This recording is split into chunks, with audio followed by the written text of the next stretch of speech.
Hello students, this is Ram Gopal Balana and you are watching RGB English Mantra। आज का हमारा English का जो टॉपिक रहेगा जिसके बारे में हम डिटेल में पढ़ेंगे, उस टॉपिक का नाम है डिटरमाइनर्स।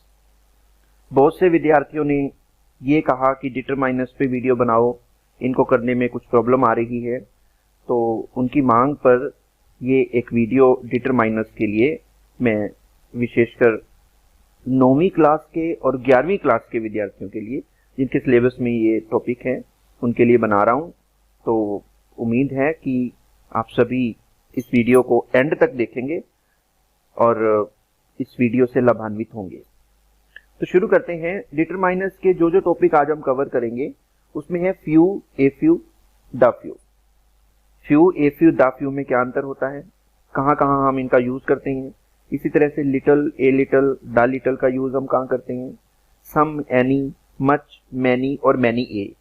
तो ये टॉपिक आज के इस वीडियो में हम कवर करेंगे। इस वीडियो को करने से पहले या इस टॉपिक को समझने से पहले जरूरी है कि एक और टॉपिक जो कि इसका बेस है इसको समझ लिया जाए। वो क्या है, नाउन्स। नाउन जो है जिसको हम हिंदी में संज्ञा बोलते हैं, तो नाउन दो प्रकार के होते हैं संख्या के आधार पर, काउंटेबल नाउन्स और अनकाउंटेबल नाउन्स। काउंटेबल नाउन वो होते हैं, countable nouns can be counted, जिनको गिना जा सकता है। काउंटेबल नाउन्स वो होते हैं जिनको गिना जा सकता है। इसके एग्जांपल्स कुछ हैं, जैसे पेंसिल्स को हम गिन सकते हैं, rooms, boys, girls, cups, bottles, boxes, coins, dollars, इन सभी को गिना जा सकता है। और आप कह सकते हो कि काउंटेबल नाउन्स भी आगे दो प्रकार के होते हैं, सिंगुलर और प्लूरल। सिंगुलर में एक वचन जिसको हम कहते हैं वो आते हैं, और प्लूरल में बहुवचन। प्लूरल को बहुवचन कहा जाता है। तो ये जो आप देख रहे हो ये प्लूरल हैं, पेंसिल्स, रूम्स। तो अगर हम इनका सिंगुलर बनाना चाहें वो भी बन जाएगा। पेंसिल्स का सिंगुलर क्या बनेगा, पेंसिल। रूम्स का सिंगुलर क्या बनेगा, रूम। ओके, तो इस तरह से काउंटेबल नाउन वो होते हैं जिनको काउंट किया जा सकता है, जिनको गिना जा सकता है। और अनकाउंटेबल नाउन वो होते हैं जिनको गिना नहीं जा सकता, that can not be counted. जैसे म्यूजिक। अब देखो, म्यूजिक को हम नहीं गिन सकते कि हमने कितना म्यूजिक सुना, हमने 15 म्यूजिक सुना या 20 म्यूजिक सुना, हम गिन नहीं सकते। इनके साथ हम संख्या नहीं लगा सकते। शुगर, शुगर को भी नहीं गिन सकते हम। ओके, वाटर को भी नहीं गिन सकते, इलेक्ट्रिसिटी इसको भी नहीं गिन सकते, मिल्क, मनी, गैस, पावर। ये कुछ एग्जाम्पल्स मैंने बताए हैं जो कि अनकाउंटेबल नाउन के एग्जाम्पल है, जिनको गिना नहीं जा सकता। तो डिटरमाइनर्स के टॉपिक को करने से पहले ये टॉपिक आपको अच्छे तरीके से सभी बच्चों को क्लियर होना चाहिए। तो अब शुरू करते हैं। फ्यू, ए फ्यू और द फ्यू में क्या अंतर होता है। Few, a few and the few are used with plural countable nouns. चाहे फ्यू हो, चाहे ए फ्यू हो, चाहे द फ्यू हो, इन सभी में जो कॉमन बात है वो ये है कि इन सभी को प्लूरल काउंटेबल नाउन्स के साथ, मींस बहुवचन के साथ हम इनको प्रयोग करते हैं। ये विशेष बात है। एक वचन के साथ कभी भी फ्यू का यूज नहीं होगा, सिंगुलर के साथ कभी भी फ्यू का यूज नहीं होगा। हमेशा few, a few, the few का यूज प्लूरल के साथ ही होगा। अब कुछ एग्जाम्पल समझते हैं, उसके माध्यम से हम इसके मीनिंग को अच्छी तरीके से समझ पाएंगे। जैसे ए फ्यू। ए फ्यू में देखिए, ए फ्यू का क्या मतलब होता है, सम बट नॉट मैनी, कुछ परंतु ज्यादा नहीं। फ्यू का मतलब क्या होता है, बहुत कम, नियरली नो, लगभग ना के बराबर। और द फ्यू का मतलब है कम है पर जो भी है वह सब। अब हम एग्जांपल देखते हैं तो हमें चीजें क्लियर हो जाएंगी। जैसे आप ए फ्यू का एग्जांपल हम देखते हैं। Only a few boys were present in the meeting. Meeting में केवल कुछ लड़के प्रेजेंट थे। कुछ मीन्स कुछ थे लेकिन ज्यादा नहीं थे, ज्यादा संख्या बच्चों लड़कों की नहीं थी, लेकिन कुछ थे, काम चलाऊ था, काम चल सकता था। ओके, और इधर देखिए फ्यू में क्या है, फ्यू का मतलब होता है नियरली नो, लगभग ना के बराबर। Few women can keep a secret. बहुत कम औरतें ऐसी होती है जो अपनी बात को अपने तक रख पाती हैं, सीक्रेट रख पाती हैं। बहुत कम मीन्स ना के बराबर, ना के बराबर रख पाती हैं सीक्रेट। बहुत कम औरतें अपनी बात को सीक्रेट रख पाती हैं। ठीक है, तो और इसमें देखिए आप समझिए, ए फ्यू का मतलब क्या हुआ, बहुत कम लेकिन कुछ, और फ्यू का मतलब क्या हुआ, लगभग ना के बराबर। ओके, और द फ्यू का मतलब क्या हुआ, कम है पर जो भी है वह सब। कहने का मतलब he read the book, he read the few books he had, जो कुछ थोड़ी बहुत किताबें उसके पास थी वो सब उसने पढ़ ली थी। जो कुछ थोड़ी बहुत किताबें उसके पास थी वो सारी की सारी। द फ्यू की विशेषता ये होगी कि द फ्यू के बाद आपको डिस्क्रिप्शन मिलेगा। जैसे ही रीड द बुक, उसने वो पुस्तकें पढ़ ली, कौन सी, ही हैड, जो उसके पास थी, वो पुस्तकें जो उसके पास थी। जिस तरीके से हम डेफिनेट आर्टिकल का प्रयोग करते हैं दी का, ऐसा ही यूज यहाँ पे दी का आपको दिखाई दे रहा है। द फ्यू मतलब कुछ विशेष पुस्तकों की बात हो रही है जिन्हें की पढ़ा जा चुका है, जिन्हें की वो पढ़ चुका है, ठीक है ना। कुछ विशेष लेकिन कम है, पर जो भी है वो सारी की सारी, ठीक है। He read the few books he had, जो भी फ्यू बुक्स उसके पास थी वो सारी की सारी उसने पढ़ ली थी। तो अब एक बार फिर मैं आपको एक एग्जांपल मैं आपको देता हूं, उसमें हो सकता है आपके सामने चीजें क्लियर हो जाएं। मान लीजिए आपको कहीं बाहर जाना है, बाहर कहां, सपोज आपको कहीं फॉरेन जाना है, ठीक है, और फॉरेन जाने के लिए आपको कुछ पैसे की जरूरत है। सपोज आपको 1 लाख रुपए चाहिए फॉरेन जाने के लिए। आप अपने मित्र के पास जाते हो, उसको कहते हो कि भाई मुझे कुछ पैसा चाहिए, तो वो कहता है कितना पैसा चाहिए, आप उसको कहते हो 1 लाख रुपए चाहिए, ठीक है। तो वो कहता है जी देखिए 1 लाख तो नहीं है, मैं तो आपको 1000 रुपए दे सकता हूं, ठीक है ना। तो 1000 और 1 लाख में तो बहुत ज्यादा फर्क है। 1000 और 1 लाख में तो बहुत ज्यादा फर्क है, ठीक है ना। 1000 से तो उसका काम भी नहीं चलेगा बिल्कुल ही, ठीक है ना। तो यहां पे हम यूज करेंगे फ्यू, क्योंकि इससे काम नहीं चलने वाला, नियरली नो, लगभग ना के बराबर। और अगर हम किसी दूसरे मित्र के पास जाते हैं, उसको कहते हैं कि मुझे 1 लाख रुपए चाहिए, वो कहता है 1 लाख तो नहीं है मेरे पास ना, 30-1000 है, तो लेकिन कम है, लेकिन फिर भी काम चल जाएगा। वहां हम यूज करेंगे ए फ्यू, ठीक है। तो इस एग्जांपल के माध्यम से आप समझ सकते हो कि ए फ्यू का मतलब होता है थोड़े हैं लेकिन काम चलाऊ हैं, और फ्यू का मतलब होता है बहुत कम, लगभग ना के बराबर, ओके। और द फ्यू का मतलब है जो भी हैं वो सारे। कहने का मतलब डेफिनेट आर्टिकल यहां पे हम यूज करते हैं, जितना है वो सारा का सारा, लेकिन कम है। He read the few books he had, उसने जो भी थोड़ी बहुत उसके पास थी किताबें वो सारी उसने पढ़ ली। तो इस तरह से फ्यू, ए फ्यू और द फ्यू का यूज हमने सीखा। अब हम समझते हैं लिटिल, ए लिटिल और द लिटिल को। लिटिल, ए लिटिल और द लिटिल का यूज भी फ्यू, ए फ्यू और द फ्यू जैसा ही होता है। कुछ अंतर है जो मैं आपको बता रहा हूं। लिटिल, ए लिटिल और the little are used with uncountable noun. पहली बात, इसका जो प्रयोग है वो अनकाउंटेबल नाउन में होता है, जबकि फ्यू और ए फ्यू और द फ्यू का यूज जो था वो किसमें होता था, काउंटेबल नाउन के साथ होता था, ओके। एग्जांपल देखते हैं। A little, some but not much, कुछ लेकिन ज्यादा नहीं। I want a little sugar for tea, मुझे चाय के लिए थोड़ी सी शुगर चाहिए। थोड़ी मीन्स कुछ शुगर मुझे चाहिए।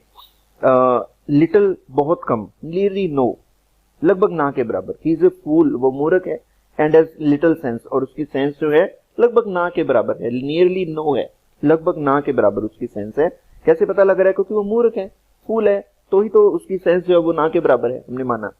और द लिटिल, कम है पर जो भी है वो सब।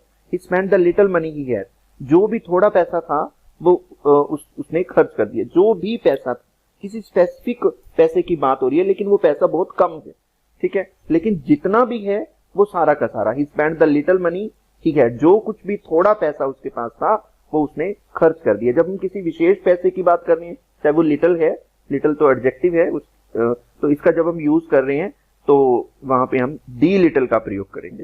He spend the little money he had. तो सेंस आपको क्लियर होनी चाहिए। ए लिटिल का मतलब कम लेकिन कुछ, ना के बराबर नहीं, जिससे कुछ काम चल जाए, ओके। तो ये जो ए लिटिल वर्ड है ये एक पॉजिटिव वर्ड है, ओके। तो इस तरह से लिटिल जो है ये नेगेटिव वर्ड है, नियरली नो, लगभग ना के बराबर, बहुत कम, ठीक है ना। He is a fool and has little sense, देखिए उसकी सेंस बहुत कम है, ना के बराबर है, ठीक है। तो द लिटिल जो है वो आप देख चुके हो कि जो भी है वो सारा। He spend the little money he had, और इसकी पहचान क्या है कि जो जहां पे हम द लिटिल लगाएंगे उसके बाद कुछ डिस्क्रिप्शन दी होगी, जैसे the little money he had, वो पैसा जो उसके पास था, किसी विशेष पैसे की बात, किसी विशेष वस्तु की बात की गई होगी जो कि कम मात्रा में है, ठीक है, तो उसके साथ हम द लिटिल का यूज करते हैं। सम और एनी का प्रयोग देखते हैं। सम और any both words are used for quantity as well as number. Quantity के लिए भी, नंबर के लिए भी इसका यूज होता है। सम is used in affirmative sentence. मुख्य पहचान जो सम की है वो ये है कि सम का प्रयोग जो है अफर्मेटिव सेंटेंस, पॉजिटिव सेंटेंस या कहीं सिंपल टाइप में यूज होता है। There are some children outside, बाहर बहुत कम, there are some children outside, बाहर कुछ बच्चे हैं। There are some children outside, बाहर कुछ बच्चे हैं। ही गेव मी सम मनी, उसने मुझे कुछ पैसा दिया, ठीक है। तो ये दोनों सेंटेंस जो आपके सामने मैंने पढ़े, ये क्या हैं? अफर्मेटिव सेंटेंसेस हैं, सिंपल सेंटेंसेस हैं। Okay, in interrogative sentences when the speaker expect an affirmative sentence, aren't there some stamp in the drawer, क्या ड्रॉर में कुछ स्टैम्प्स नहीं है, ठीक है ना। तो एक्सपेक्ट कर रहा है अफर्मेटिव आंसर स्पीकर, अगर, तो वहां पे हम सम वर्ड का यूज कर सकते हैं। अगर अफर्मेटिव आंसर एक्सपेक्ट नहीं कर रहा तो वहां पे क्या लगेगा, अगली स्लाइड में देखते हैं।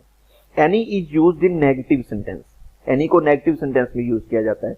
सम को कहां यूज किया जाता था? अफर्मेटिव यानी पॉजिटिव या कहें सिंपल टाइप के साथ यूज किया जाता था। He did not give me any money, देखिए डिड नॉट है तो एनी लगा है।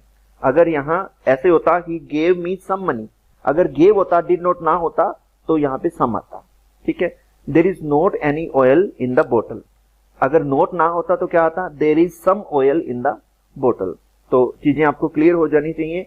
एनी का यूज जो है वो नेगेटिव सेंटेंस में होता है और सम का यूज जो है वो अफर्मेटिव सेंटेंस में होता है। In interrogative sentences when the speaker expect negative answer, जब स्पीकर को नेगेटिव आंसर की उम्मीद होती है तो वहां पे हम एनी का यूज कर सकते हैं। Are stamps in the drawer, क्या ड्रॉर में कुछ स्टैम्प्स हैं?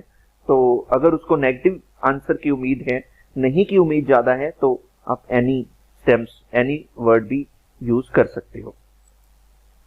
मच और मैनी का प्रयोग हम कहां करते हैं? Much is used with uncountable noun, uncountable noun के साथ मच का यूज होता है। There isn't much sugar in box, box में ज्यादा शुगर नहीं है। शुगर अनकाउंटेबल नाउन है तो उसके साथ हम मच का यूज कर रहे हैं।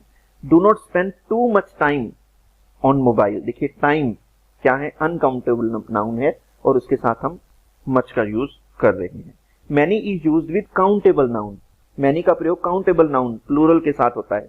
मैनी पीपल, अब देखिए पीपल जो है प्लूरल वर्ड है और काउंटेबल भी है, तो इसलिए हम इसके साथ क्या यूज कर रहे हैं? मैनी यूज कर रहे हैं। Many people come to see the fair. Many girls, अब गर्ल्स जो है वो क्या है? प्लूरल वर्ड है, अनकाउंटेबल नाउन है, तो क्या आएगा? मैनी का यूज हम यहां कर रहे हैं। Many girls are absent today. तो मेन जो फंडा है वो क्या है? मच का यूज अनकाउंटेबल नाउन के साथ होता है और मैनी का यूज काउंटेबल नाउन के साथ होता है, वो भी प्लूरल के साथ।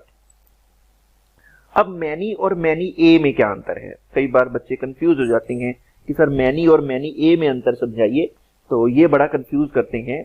तो अब देखिए थोड़ा सा ही अंतर है। There is only one difference between many and many a, और वो क्या है? That is many is used with a noun and verb in plural, यानी मैनी के बाद जो भी नाउन या वर्ब आएगा वो क्या आएगा? प्लूरल आएगा, बहुवचन आएगा। लेकिन मैनी ए जो होगा, many a is used with a noun and verb in singular, उसके बाद जो वर्ड आएगा वो क्या आएगा? सिंगुलर आएगा। लेकिन दोनों का अर्थ एक ही होता है, अर्थ प्लूरल ही होता है, ठीक है ना। अब आपको एक फॉर्मूले के माध्यम से मैं बता रहा हूं। मैनी ए मैन को अगर हम कहें मैनी इंटू ए मैन को वन मैन कहें, मैनी को वन मैन से मल्टीप्लाई करेंगे तो क्या बन जाएगा? मैनी मैन बन जाएगा, ठीक है ना। तो कहने का मतलब मैनी ए का मतलब भी प्लूरल ही होता है। Many girls are absent today, many girls are absent today. अब देखिए गर्ल्स हैं, प्लूरल काउंटेबल नाउन है तो मैनी लगा है।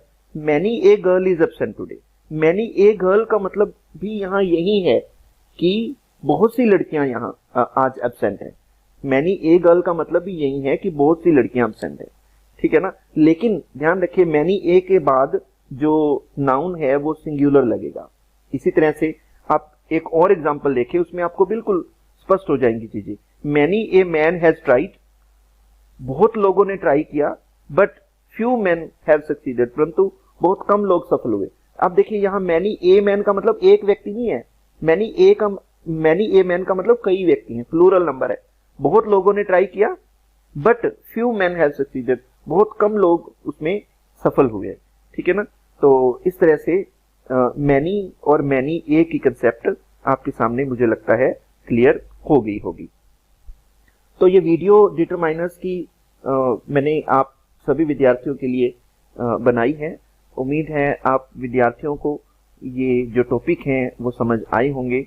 अगर आपको ये टॉपिक समझ आए हैं तो आप इस वीडियो को शेयर करें, इस चैनल को सब्सक्राइब करें और विद्यार्थियों को भी इस चैनल को सब्सक्राइब करने के लिए कहें। थैंक्स।